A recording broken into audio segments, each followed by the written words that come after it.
Kami siwak.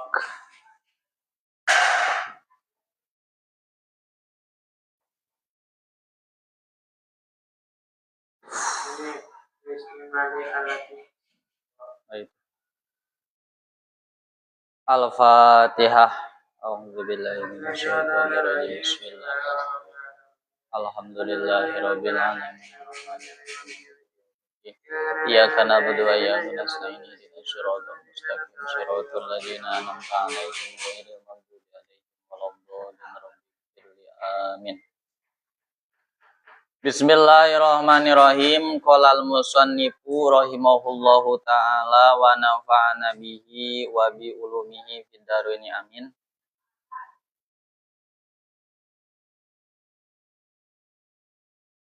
Wa yugsalu dan dibasuh min sa'iri aibakin najasati dari najis yang lain, dari najis yang lain, maksudnya berarti selain najis mughaladah, marwatan wahidatan dengan satu kali, wafi ba'din nusakhi dan dalam sebagian redaksi, marwatan yakni lapad marwatan, ta'ti mendatangkan siapa man, alaihi pada ina, alaihi pada ina, itu ada wayug salu al ina itu. Wasalasu dan ada pun 3 kali, wafi badin nusakhi dan dalam sebagian redaksi, wasala satu ada pun 3 kali, jadi lapatnya salah satu, bitai dengan tak.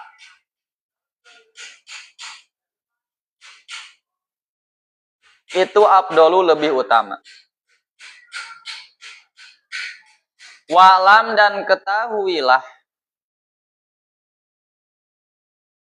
anna ghasalatan najasati, sesungguhnya basuhan najis, ba'da toharotil mahali, setelah sucinya tempat, al-maghsuli yang dibasuh,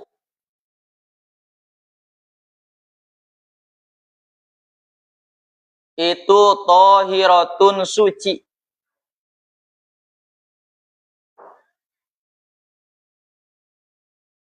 Inin fasolat jika terpisah. Inin fasolat jika terpisah apa gosalah,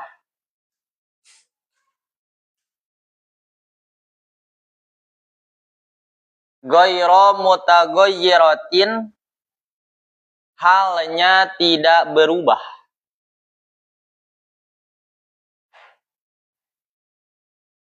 Walam yazid dan tidak bertambah,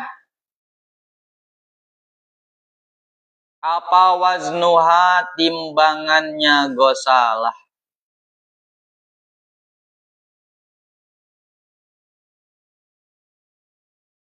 Ba'dan fisoliha setelah terpisahnya gosalah,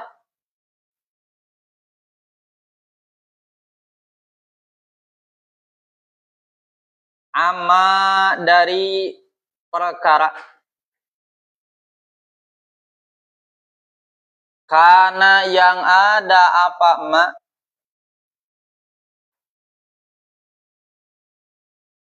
ba'da tibari mikdarima, setelah menghitung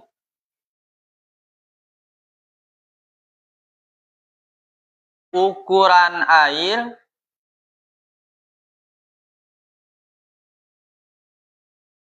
Yatasharrabuhu,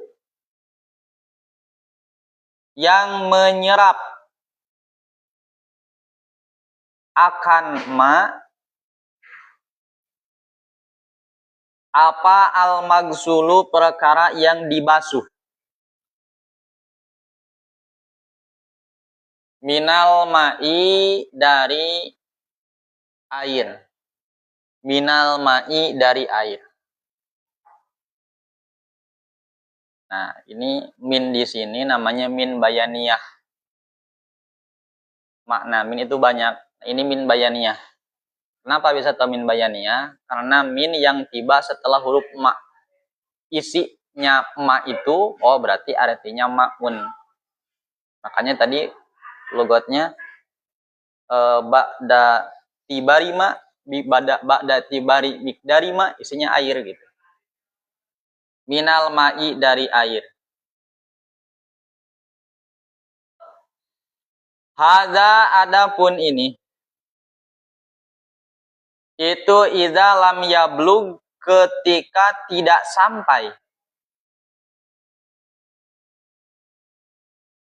Ketika tidak sampai. Apa? Ma kullata ini pada dua kulah. Kullata ini pada dua kulah.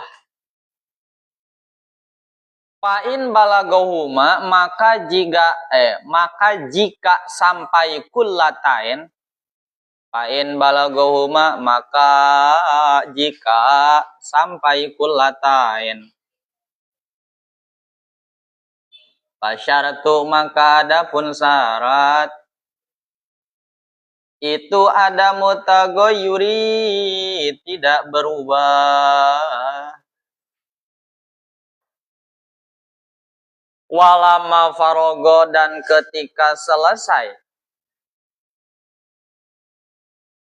Siapa al-musannifu, yai musannif, mima, dari perkara, yatharu, yang bisa suci apa emak, bil gosli, dengan dibasuh. Syara'a, maka menjelaskan siapa musannif, bima, dalam perkara, yathuru, yang bisa suci apa emak, yathuru, yang bisa suci apa emak, bil istihalati, dengan perpindahan. Bil istihalati, dengan perpindahan. Wahia, dan adapun istihalah, itu inqilabu syai'i, berpindahnya suatu perkara,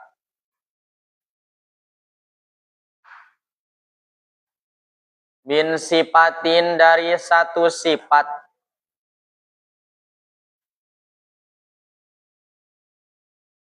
ila sifatin ukhra, pada sifat yang lain.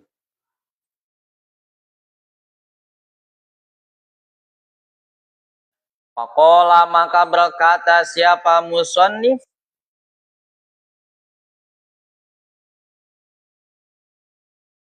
wa iza takhallalat al-khamrat, wa iza takhallalat, dan ketika jadi cuka,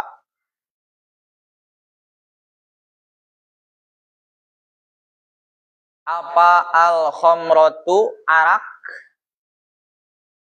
Cuka itu dari arak sebenarnya, cuka yang asli. Apa al-khamratu, arak. Wahia, dan adapun hamroh,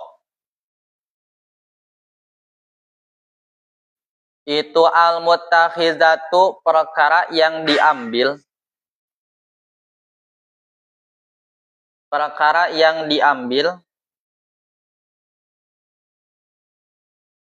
min ma'il inabi dari air anggur.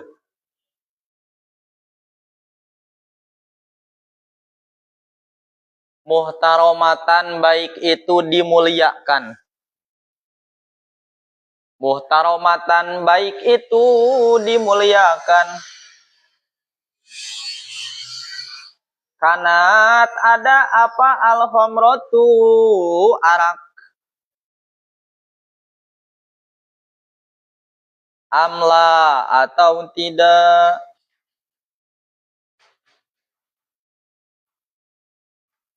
Wa makna takholalat dan adapun maknanya lapad takholalat. Itu sorot jadi apa khomroh. Itu sorot jadi apa khomroh. Itu kholan cuka.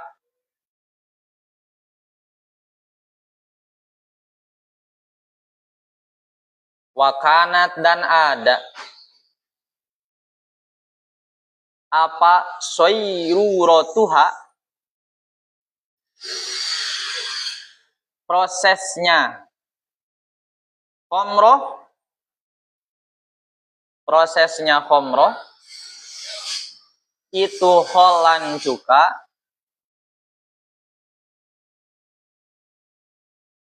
itu binafsiha dengan sendirinya khomroh.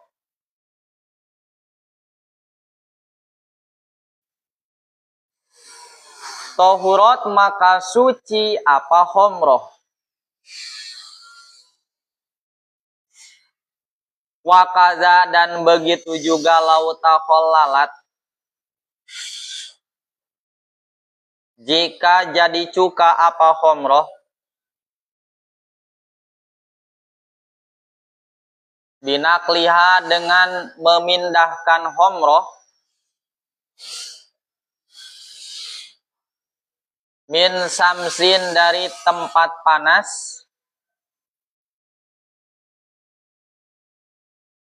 Ila zillin pada tempat dingin.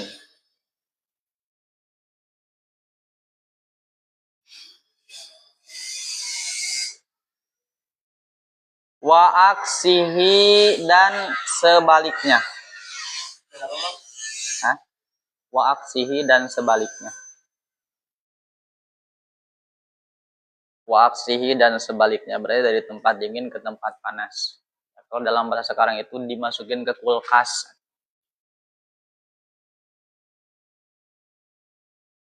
Wa in lam tatakhollal dan jika tidak jadi cuka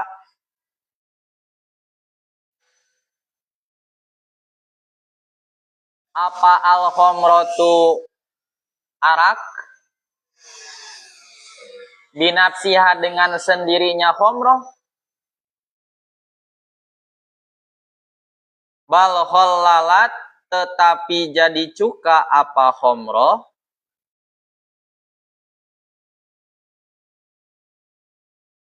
bitorhi syai'in dengan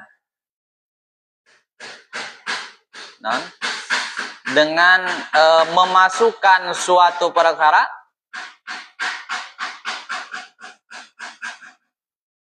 pihak dalam khomroh lam tathur maka tidak jadi suci apa khomroh. Lam tathur maka tidak jadi suci apa khomroh. Wa iza tahurat dan ketika suci apa al khomrotu arak. Dan ketika suci apa al khomrotu arak. Tahuro maka suci apa dunnuha. Apa dunnuha wadahnya khomroh tab'an karena mengikuti tab'an karena mengikuti laha pada khomroh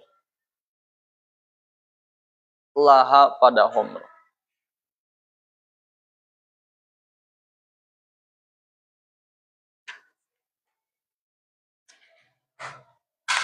Dah. Yang mana? Alaihi pada ina. Al ina'u kemarin wayug salu al ina'u.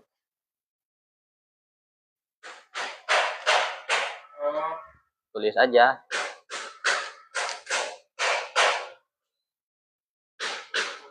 Bismillahirrahmanirrahim. Setelah selesai musannif menjelaskan tata cara daripada mensucikan suatu perkara yang terkena najis mughaladah, yaitu dengan cara dibasuh 7 kali, salah satunya itu dicampur dengan tanah. Najisnya mughaladah. Kenapa disebut mughaladah? Karena berat. Gak cukup dengan 1 kali basuhan, bahkan harus dicampur dengan tanah. Nah sekarang, bagaimana kalau selain najis mughaladah? Apakah sama harus 7 kali atau gimana? Wa yugsalu min sairi aibaqiyin najasati marwatan wahidatan. Wadah yang terkena najis selain mughaladah, berarti najis mutawasitoh ataupun mukhaffafah. Marwatan wahidatan, cukup dengan 1 kali. Dengan syarat tertentu. Kalau najis ainiyah berarti ain dan sifatnya harus hilang. Kalau najis hukmiyah yang penting mengalirnya air. Kalau najis mukhaffafah dengan sekali cipratan. Dengan syarat si najis mukhaffafahnya itu ainnya sudah gak ada. Ya. Air kencingnya itu sudah gak ada, ainnya sudah gak ada, sifatnya udah gak ada, udah kering, nah baru diciprat. Gitu. Cukup 1 kali. Gak usah berkali-kali. Ibadin nusah marwatan bahasanya. Wata'ti alaihi, dan datangkanlah 1 basuhan itu alaihi pada wadah tersebut. Ya maksudnya gak harus wadah. Semisal pakaian kita, semisal anggota tubuh kita terkena najis mutawasito atau yang lain selain mughaladah, maka cukup dengan 1 kali basuhan. Wasalasu wapi badinusah wasalasatu bita afdolu. 3 kali basuhan itu lebih utama. Ya, jadi kalau kita ingin mendapatkan keutamaan, tinggal ditambah 2 lagi. Ini najisnya bekas air kencing. Ambil air 1 gelas. Bereskan 1 kali, udah bersih, udah. Itu cukup. Tapi kalau ingin mendapat keutamaan, tinggal ditambah 2 kali lagi. 1, 2, udah. Afdol itu. Ya. Kenapa? Karena Allah itu menyukai sesuatu yang ganjil. Ya. Allahu witrun yuhibbul witro. Allah itu ganjil. Maka suka yang ganjil. Sama kemarin dalam masalah istinja dengan air atau dengan batu itu minimal 3.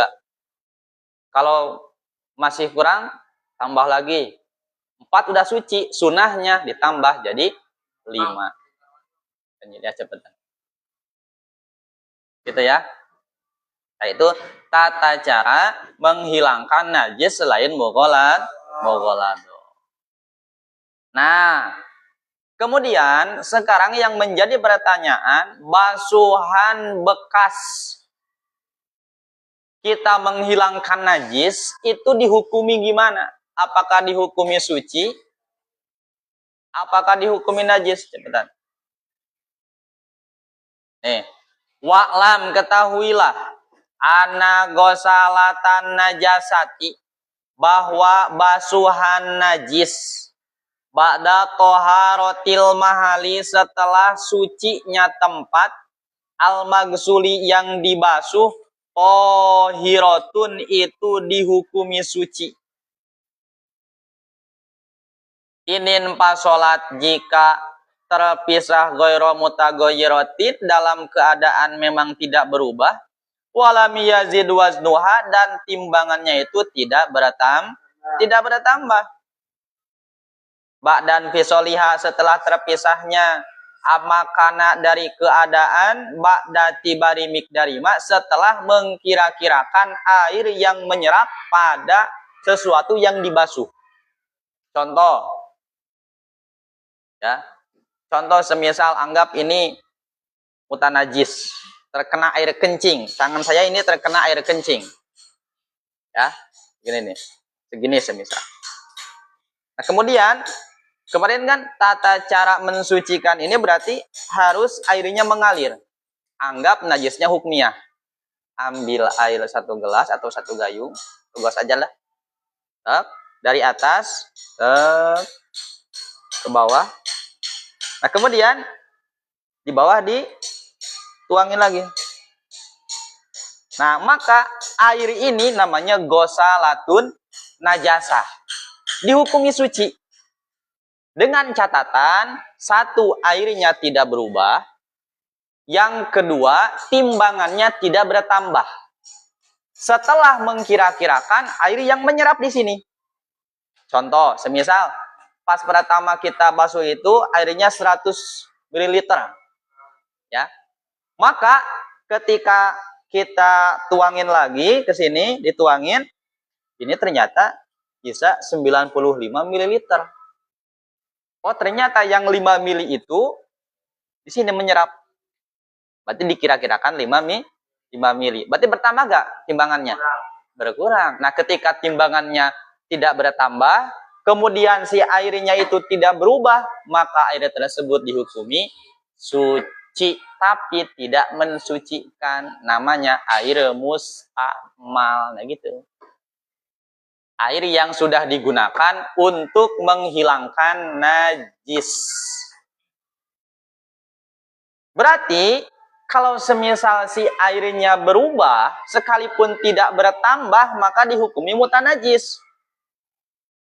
Kayak tadi 100 ml ketika ke sini masih sama 100 ml, tapi ketika kita cium, oh bau air kencing. Ya kalau itu mah mutanajis airnya. Kenapa? Ya karena yakin perubahan tersebut akibat daripada najis itu. Atau semisal ya, yang asalnya 100 ml tapi ketika dituangin lagi ternyata 110 ml. Sekalipun tidak berubah, tapi air tersebut bertambah timbangannya maka dihukumi mutanajis. Ya, karena dapat diyakini bahwa yang 10 ml itu adalah tambahan dari najis. Itu loh maksudnya. Ya. Jadi basuhannya itu dihukumi suci, tapi tidak bisa mensucikan. Mau kamu buat minum silahkan. Ya. Tapi nggak boleh dibuat wudhu. Karena tidak mensucikan, cuma sebatas suci. Paham nggak?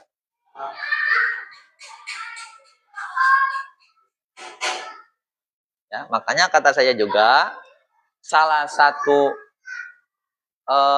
proses menghilangkan najis yang lebih baik, yang pertama itu harus dihukmiyahkan dulu. Ainnya dibuang, sifatnya dihilangin, bagaimana caranya supaya jadi hukmiyah. Nah kalau setelah jadi hukmiyah udah aman. Yang penting kamu alirkan air. Setelah dialirkan air, kemudian si tempatnya ini menjadi suci, sudah terpisah, airnya tidak bertambah, tidak berubah, maka airnya dihukumi suci, tapi tidak mensuci. Nah, disebutnya air mustamal. Paham? Pak. Kalau misalkan airnya seember, mana satu tetes air yang tidak air yang 1 ember terkena cipratan 1 tetes air mustakmal, itu tidak menjadi mustakmal. Anggap yang 1 tetes itu, anggap ada rasanya, ada warnanya, ada baunya. Anggap yang satu tetes itu warnanya hitam. Rasanya manis. Kemudian baunya bau kopi. Kira-kira yang satu tetes itu dapat merubahkan yang dalam satu ember enggak? Enggak. Makanya tidak bisa dihukumi mustakmal. Dan adapun kalau semisal air mustakmalnya banyak, kita kumpulin sampai satu ember, kemudian dicampur dengan air mutlak yang setengah ember, nah itu pun sama, tidak jadi mustakmal. Tapi jadinya mutagoyir takdiri. Air yang berubah tapi dengan dikira-kirakan. Kamu kira-kirakan yang satu ember air mustakmal itu jika dianggap air kopi, kemudian dicampur dengan air satu ember air mutlak, kira-kira akan berubah nggak airnya? Hah? Masa nggak? Bakal jadi air kopi nggak? Bakal jadi air kopi nggak? Hah? Terus air apa? Air teh.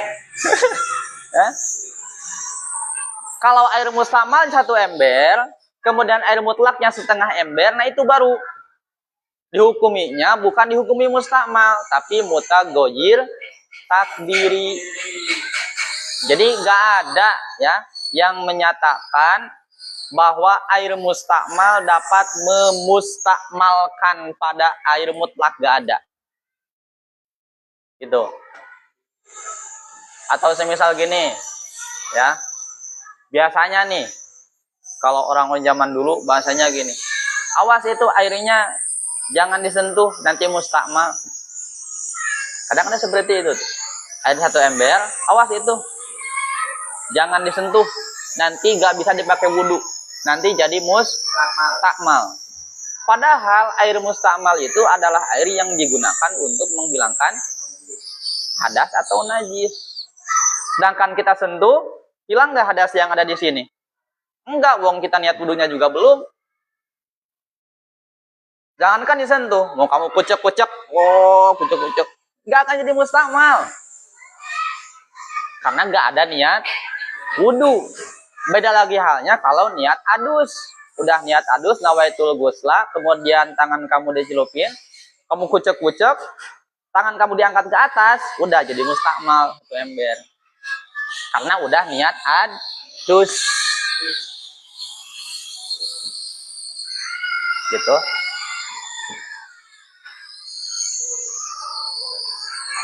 Walama farogo. Mana sih? Kelewat ya? Al-maghsuli minal ma. Hada, nah ini berbicara idza lam yablugh kullataini, ketika airnya tidak mencapai dua kulah. Fa'in balagahuma, jika airnya mencapai dua kulah fasaratu, maka syaratnya ada mutagoyuri tidak berubah. Jadi kalau gosalatun najasahnya itu lebih daripada dua kulah, maka syaratnya yang penting tidak berubah. Udah gitu aja. Walama farogo al musannifu mimma yathuru bil ghusli saro'a fima yathuru bil istihalah.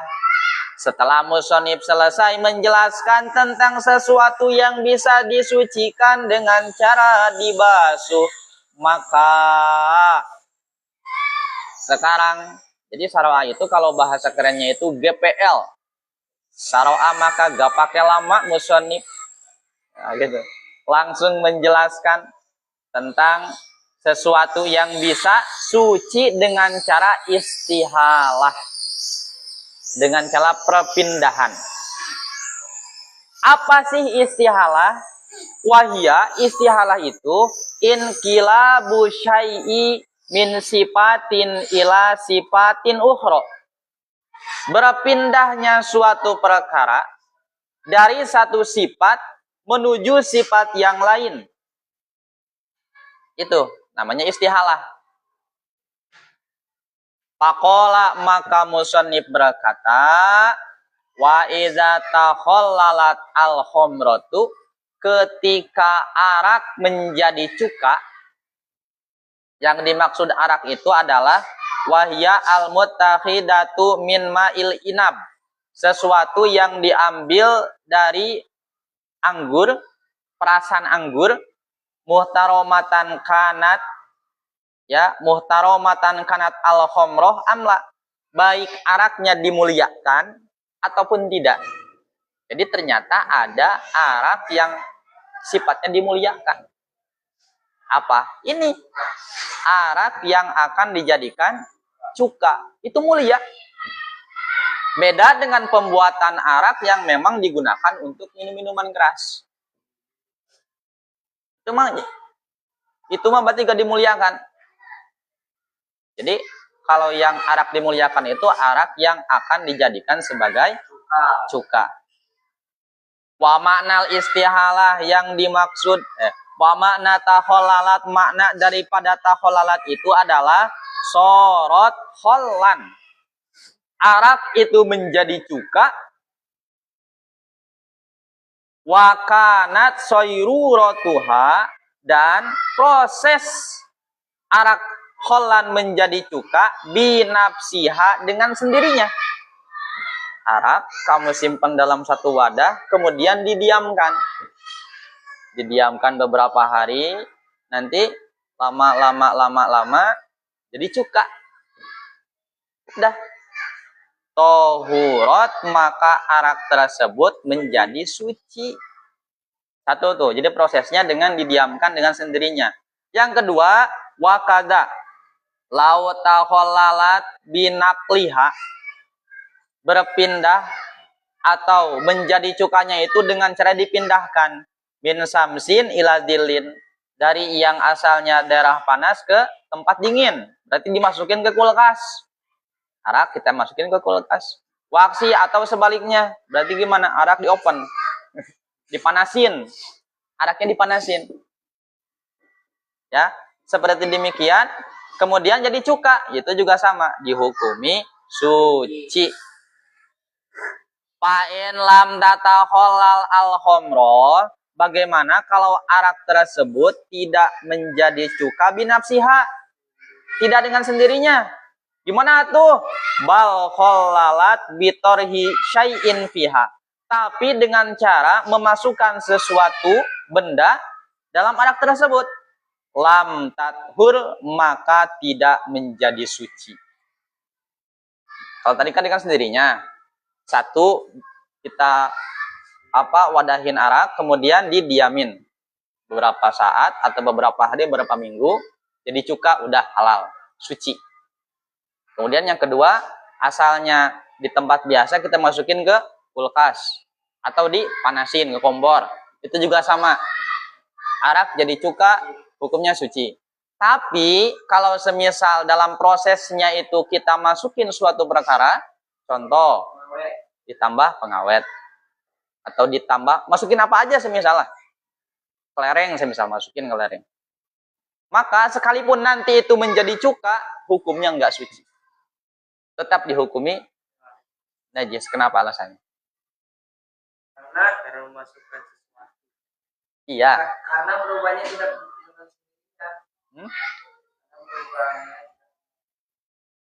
Terus bedanya apa? Kan jadi cuka. Pertama kan binafsiha jadi cuka. Sekarang proses menjadi cuka. Terus yang sekarang kita celupin semisal, jangan inilah, celupinnya semisal tambahin sendok. Tahu sendok? Sendok masukin ke wadah tersebut.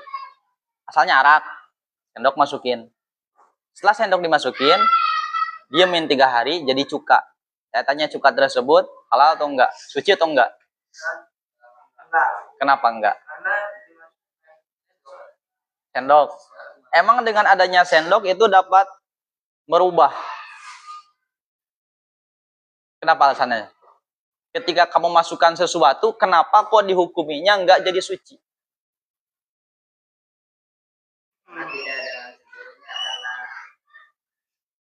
Apakah sendok itu mempunyai kekuatan, mempunyai untuk mempercepat jadi cuka? Enggak kan? Apakah mempunyai pengaruh untuk menjadikan arak jadi cuka itu karena pakai sendok? Ya. Alasannya gimana coba lo? Ayo gimana alasannya? Padahal sama-sama jadi cuka loh. Kita sendoknya jadi lagi langsung. Nah, karena ketika kamu masukin suatu perkara nih, sendok dimasukin. Otomatis ketika sendok dimasukin, sendoknya jadi mutanajis. Berhari-hari kemudian si araknya menjadi cuka, ya. Oke, cukanya suci, cukanya. Tapi dikarenakan di situ ada sendok yang mutanajis, maka cukanya jadi mutanajis. Jadi gak bakal suci. Itu alasannya. Karena ketika kamu masukin suatu perkara tersebut jadi mutanajis karena terkena dengan arak. Ketika araknya berubah jadi cuka, maka yang jadi suci itu cukanya. Sendoknya enggak. Itulah alasannya. Kalau yang tadi kan yang binafsiha memang tidak ada sesuatu yang dimasukin, ya. Mau kamu masukin ke kulkas atau direbus, kan ada sesuatu. Itu alasannya. Paham ya? Alasannya itu karena si perkara tersebut jadi mutanajis. Setelah mutanajis, sekalipun cukanya itu sudah suci, maka nantinya jadi mutanajis. Wa idza tahurat al-khamratu, ketika arak menjadi suci, tahura dunnuha, maka wadahnya pun ikut menjadi suci. Nah, harusnya kan ada beda tuh. Kenapa nggak sama dihukumi mutanajis? Ayo, wadah kan suci nih, tambah arak, berarti wadahnya gimana? Mutanajis. Ketika araknya jadi cuka, maka araknya suci. Kenapa wadahnya dihukumi suci? Harusnya kan mutanajis, sama kayak sendok tadi. Nah, kalau semisal si wadahnya dihukumi najis, maka sampai kapanpun bakal tidak ada yang namanya cuka. Cuka yang suci gak ada. Kenapa ya pasti bakal mutanajis terus? Harus gimana berarti? Harus gak pakai wadah? Susah. Nah, itu kenapa kok dihukumi suci wadahnya? Tab'an laha, karena mengikuti pada arak. Masuk pada kaidah fikih at-tabi'u tabi'un. At-tabi tabi'un. Jadi wadah itu statusnya sebagai tabi, sesuatu yang ikut pada cuka. Pada arak. Ketika arak jadi suci, ya wadah pun jadi suci. Itu namanya at-tabi tabi'un. Jadi at-tabi tabi'un itu seperti contoh yang lain. Kamu menjual kambing yang ada janinnya. Otomatis ketika induknya dijual, janinnya ikut terjual. Nah, itu at-tabi tabi'un. Mau jual mobil, di dalamnya ada jok mobil, ada sarung jok, itu ikut terjual. Ada kunci-kunci, ikut terjual. Terus bagaimana kalau semisal di dalam mobil itu ada saudara kita ikut terjual? Enggak. Nah, itu seputar najis. Ya, jadi kalau disimpulkan, najis itu bisa disucikan. Jadi maksudnya, najis bisa disucikan itu sesuatu yang terkena najis. Bisa disucikan dengan cara dibasuh atau dengan cara istihalah. Ada lagi sebenarnya. Ada lagi. Satu lagi itu. Dengan cara bil mukasaroh. Dengan cara memperbanyak. Contoh. Air 1 ember. Kemudian terkena najis. Sekalipun tidak berubah, maka jadi mutanajis. Bagaimana cara mensucikannya? Tinggal tambah. Tambah sampai mencapai 2 kula, maka itu langsung dihukumi suci dengan syarat tidak berubah. Namanya bil mukasaroh. Banyak sekali proses pensucian itu. Bisa dengan cara penyulingan, apalagi seperti di perkotaan itu. Ada yang namanya penyulingan. Air bersih itu kan diambil asalnya dari disaring. Ya. Asalnya kan dari seperti danau-danau yang kotor kan, itu tapi disaring. Disaring, kemudian datang ke rumah warga dalam keadaan bersih. Makanya jangan aneh kalau di perkotaan biasanya si airnya itu ada bau kaporit. Tahu kaporit? Yang ada di kalau di kolam renang tuh. Nah, biasanya bau gitu. Kenapa? Karena itu hasil proses penyulingan. Ya. Proses penyulingan asalnya najis. Asalnya najis, kita yakin asalnya najis. Tapi ketika melalui proses tersebut yang penting airnya tidak berubah, lebih daripada 2 kula, udah itu suci. Seperti itu. Ya, itu tentang najis. Ya, sebenarnya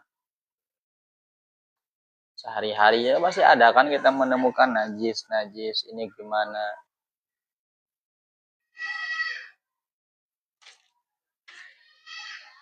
Paham Jahrul? Si Arman kemana? Aduh. Si Arman kemana si Arman? Ada? Hah? Di belakang. Arman itu hudang. Astagfirullahaladzim.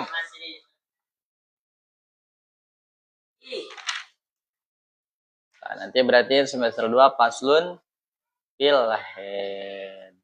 Panipas wal ihado. Mana si Rehan? Si Rehan nggak ada tak? Si Rehan masih semangat ya paslun filhed. Astagfirullah. Jahrul dibangunin. Ada mau tadi Bang. Rehan. Si Rehan kemana?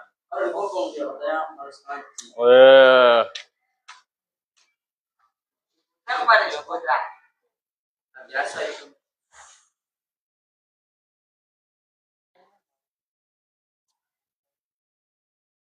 Gitu ya. Ada pertanyaan nggak seputar najis? Ada pertanyaan nggak?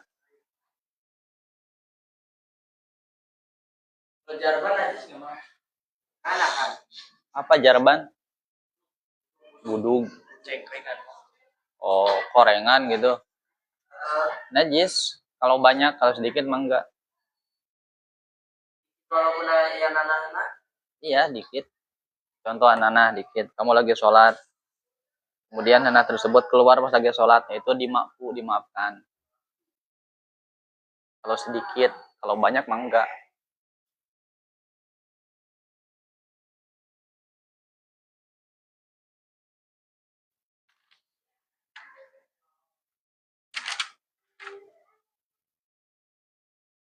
Wallahu a'lam bishawab. Rabbin bana bima alamtana.